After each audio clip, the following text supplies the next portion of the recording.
Ghana, West Africa.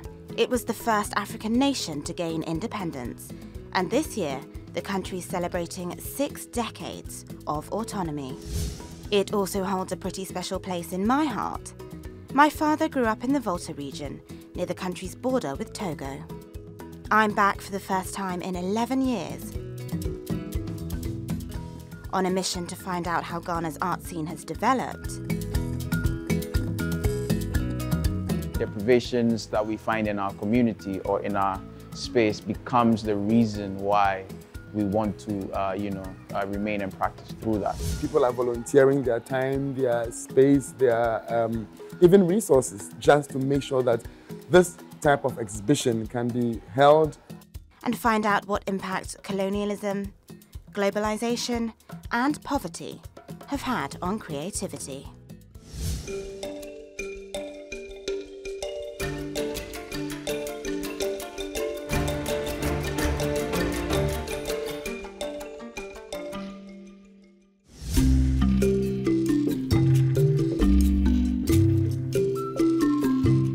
But if I have any hope of understanding where the country is now in terms of art, I need to look at where it's been.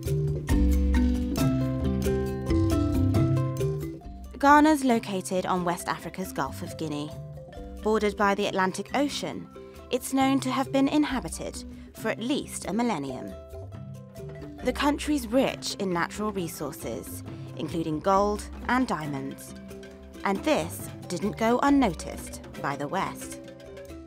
I'm meeting internationally acclaimed artist Godfrey Doncourt in the capital, Accra.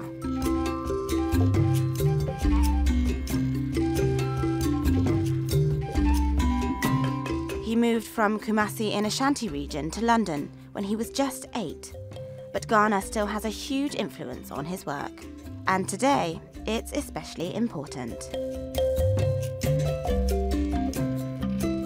He's coming to the end of a 4-month residency, which will culminate in a show here at Gallery 1957, the first day of the Yam custom, 1817. The exhibit's based on paintings by colonial explorer Thomas Bowditch. The British general visited the country in 1817 and later published a book about his experiences. It was the first time that the Ashanti people have been depicted visually by anybody, let alone by Europeans.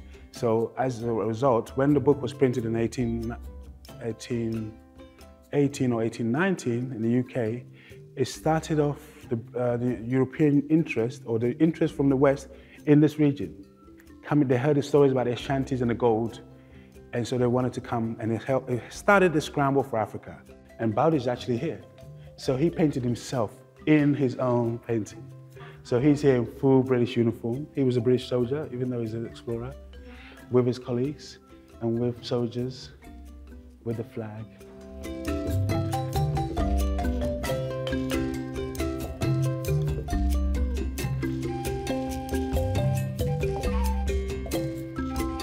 Bowditch translated indigenous songs into sheet music, which will also be included in this exhibition. Godfrey's shot some of his own photos to give even more detail of the Ashanti people. But everything that's in here, you can see in these pictures, like all the characters. So these characters, who are the warriors, the real kind of, the ones who do that, the war guys, the proper, like the SAS, the proper elite, yes, the elite. You can see them here. They're here. Godfrey takes the artwork for what it is, an archival document. But what strikes a chord with me is that it feels like, as a Ghanaian who's showing the work in his native country, that he's in some way reclaiming it. Most people have not heard about it in this country. Most people don't know who Bowditch is. Most people have not seen this image before. So for me, it was very important to bring this image first, show this image first here. So it's recorded that it was first shown here in Ghana and Accra, and therefore make it popular in this country for the first time, and then see where it goes from there. This is our historical record that's useful in terms of documenting what happened. But colonial involvement in Ghana, or the Gold Coast as it was then, wasn't always so benevolent. There's no escaping the country's dark past. Today, we've driven 150 kilometres from Accra to Cape Coast to this short stretch of Ghana's coastline. It's the site of around 40 fortresses, and we're at one of the most notorious. Cape Coast Castle. This is one of the places in Ghana that's most closely associated with the slave trade. Now it's a museum, but during colonial rule, this was a place of terror. Up to 1,000 men and 500 women would be kept here at any one time for a period of 3 months, in the dark and in chains, before they were shipped across these seas to their new lives as slaves. The castle, like most others here, began life as a trading post built by the Portuguese in 1555. They were among the first settlers, attracted by the country's natural resources. They also offered protection from other Westerners hoping to grab ownership for themselves, as well as from threats by indigenous people. Cape Coast was upgraded to a castle in 1653, and when settlers began to trade in slaves, sending them as workers to the New World in the Americas, fortresses like this soon became prisons. It's changed ownership several times, but remained in British hands until the 19th century. And it was only after Ghana gained independence in 1957 that Cape Coast Castle became a museum.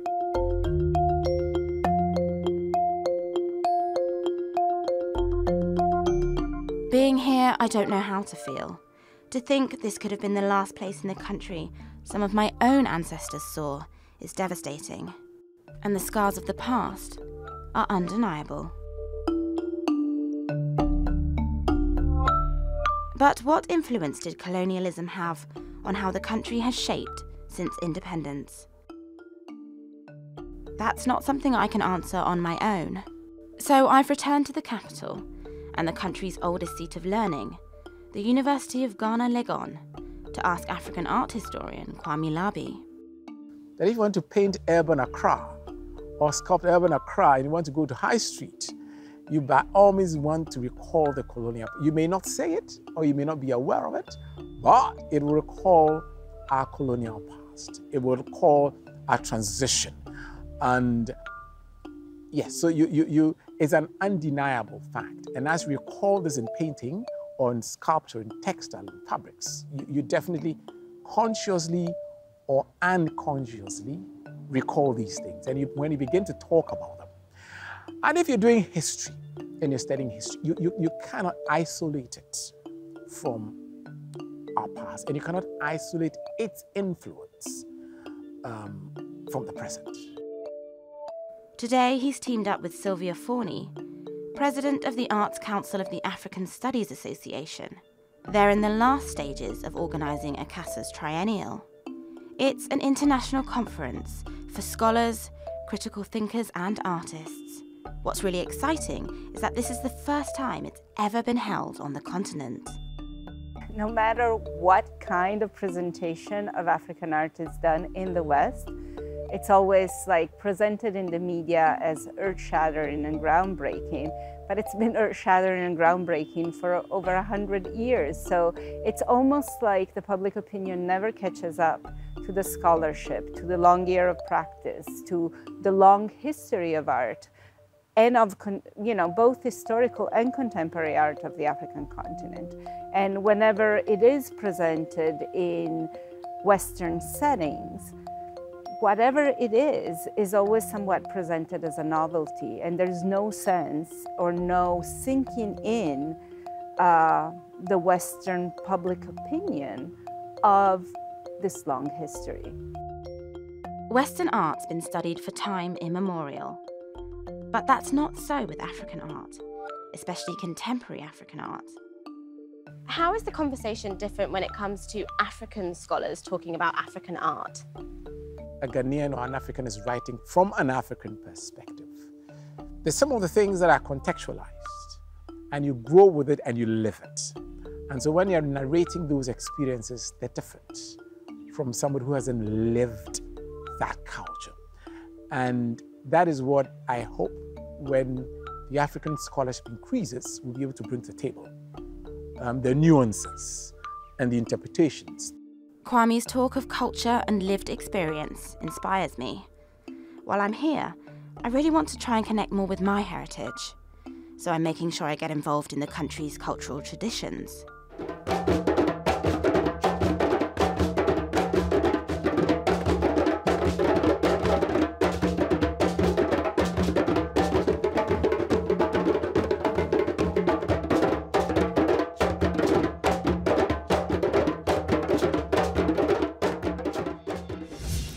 Ghana spent years under colonial rule, with Western ideals and teachings dominating. 3 years after gaining independence, it officially became a republic in 1960. The first president, Kwame Nkrumah, decried Eurocentrism. His mission was to promote national culture and to honour the country's traditions. During his rule, art, music, theatre, dance all received support from the government. The arts were seen as a vital way of drawing together different tribes and regions. This was in line with his greater ideology, that of Pan-Africanism and political unity across Africa. One of Ghana's best-known painters and printmakers, Atta Kwame, was only a child during Nkrumah's reign, but he distinctly recalls the feeling during that time. I remember vividly the optimism and the modern confidence of those days. There were lots of exhibitions and cultural events, and this certainly has declined over the years because Kwame Nkrumah was the first president. He was an avid patron of the arts. He promoted Ghanaian textiles by wearing kente cloth and the northern fugu or batakari, which he promoted this idea of philosophy of the African personality. And he tried to unite the nation. But the optimism and hope of Nkrumah's early years didn't last. His push for rapid industrialization saw extravagant development projects financed through loans, which pushed the country into serious debt. The country suffered economically amid growing discontent. Nkrumah was eventually deposed in a coup in 1966. He spent the rest of his life in Guinea. Nkrumah died of cancer in 1972. Today, he's still celebrated across Ghana for achieving independence and his ideals of Pan-Africanism. And since his rule, there's never been the same attention paid to the arts. During our chat, I asked Atta what it was like in the post-Nkrumah years. I was one of those who joined the Exodus in those difficult years of hardship in Ghana, the 1981 and 1982. I think there was a famine, and then there was a drought and the wild bushfires destroying the farms and so on, and people who were expelled from Nigeria who were not regularized. But I decided at the end of 4 years that I would go back to Ghana and freelance, which is what I did. And after a year, I went back to Kumasi. I was offered the lectureship at the College of Art. Atta taught in Kumasi for 20 years. He shows me his book, A Study in African Modernism. His own work plays with colour and form. It's undeniably Ghanaian, inspired by the country's traditional woven kente cloth. Atta now divides his time between the UK and Ghana. It wasn't my intention to go to live in the UK or work in Europe as an artist. It wasn't my intention. It was just that the circumstances made that happen, and I somehow enjoy this turn of events, because when things happen, when you're planning to do something, life happens when you're planning to do something else. It was just sheer serendipity. With no real artistic infrastructure, it's not surprising that many artists left Ghana during the 80s and 90s. There was significant brain drain from all different sectors of the country. My dad was among them, leaving for the UK in the 80s. Even now, probably the most famous Ghanaian artists in the West, like sculptor El Anatsui, are the ones who live elsewhere. For decades, he's been in Nigeria, which has a much more developed art scene. One of the world's oldest auction houses, Sotheby's, held its first ever sale of modern and contemporary African art earlier this year. It's still quite a young market, but in the last 5 to 10 years we've seen phenomenal growth, and that's really a combination of African buyers collecting art, also museums collecting art from Africa, and there have been auction houses both here in Europe and in Africa who have started new sales where they offer art from Africa. Artists from Ghana are among them, along with others from Mali, Congo, and Benin. In this auction, for example, I think we have 3 artists who sell in our contemporary art auctions, but we have over 60 artists here that don't. So there was a real need for an auction in which to place them, and we know that there's a demand from the market as well. Among those Ghanaian artists now beginning to gain international recognition is Ibrahim Mahama. He was the first African living and working on the continent to be signed to London's White Cube Gallery.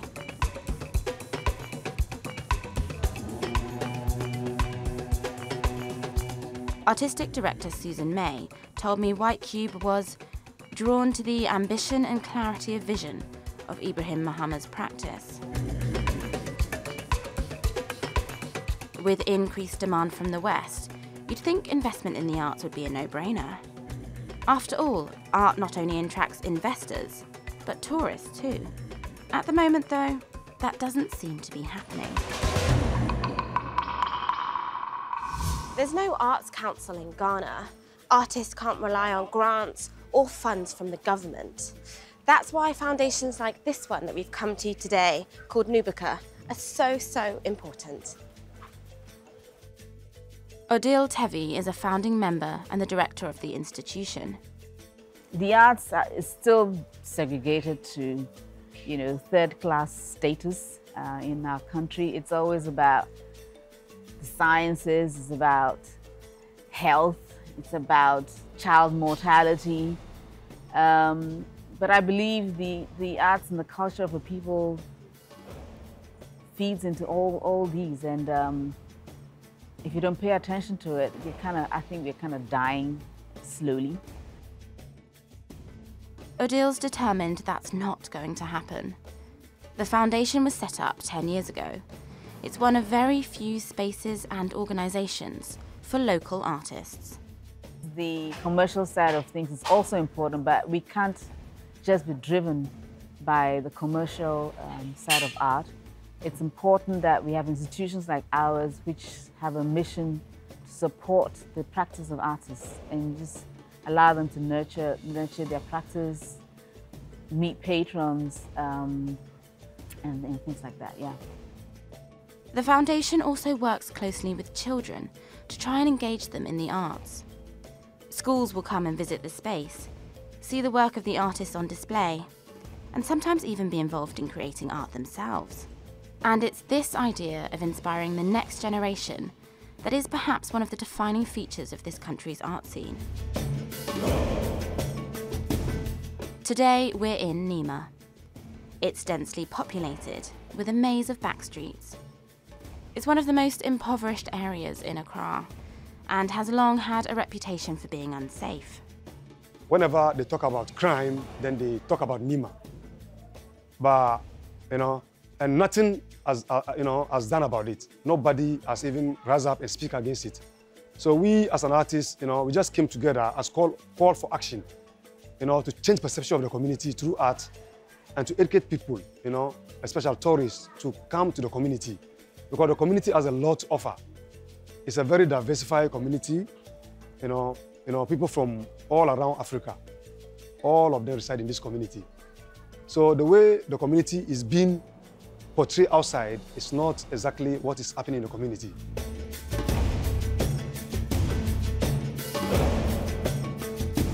Yusuf and the rest of the team offer weekly workshops for the young people of Nima, teaching them to draw, paint, and become inspired. They also leave a more permanent legacy. I go on a tour of the township, seeing the work of artists like Mohammed, who's influenced by the community at every corner. There's one very special project in Nima.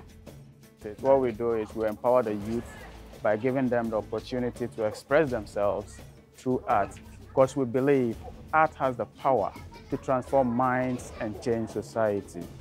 I say art is life and life is art, because everything about life is art and everything about art is life. So we organize ourselves more time to find dirty walls around the community and then transform them into beautiful artwork. That is mural.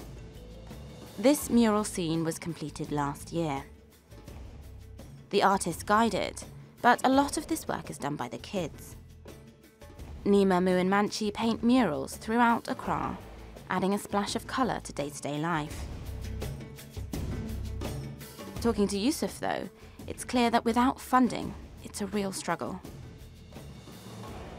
Our government doesn't care about the art, about the creative art. They base their concentration on those in the film industry. But when it comes to the visual artists, government doesn't take, it doesn't care about the visual artists. And without visual artists, I don't think the life is complete. And visual art, at the central point of economy. We can bring tourists to the country, not the film industry. I'm not trying to downplay those in the film industry, but the visual art is the core, is the art. It's the art of everything in this world.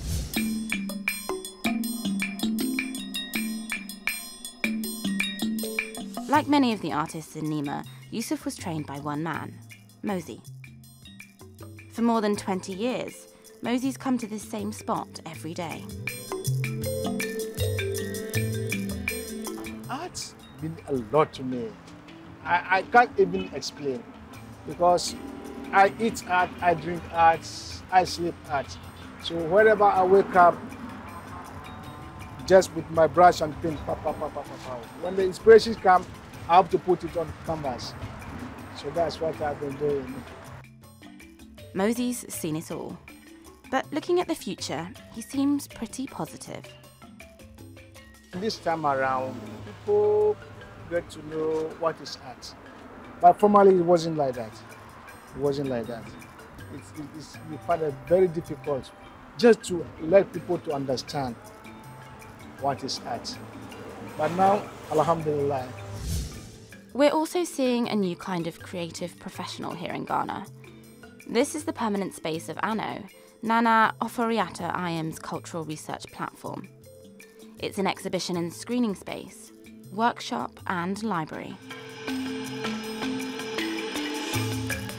I ask her what art in Ghana looks like through her eyes. It's almost like we're trying to recreate new realities through art and culture, and trying to do that through new structures as well. We don't really know where we're going with it, so it's quite experimental, but it's really exciting. I mean, I can't think of anywhere else in the world that I'd rather be than here right now. Coming up in part 2, we meet an artist breaking cultural taboos, as well as putting themselves at personal risk.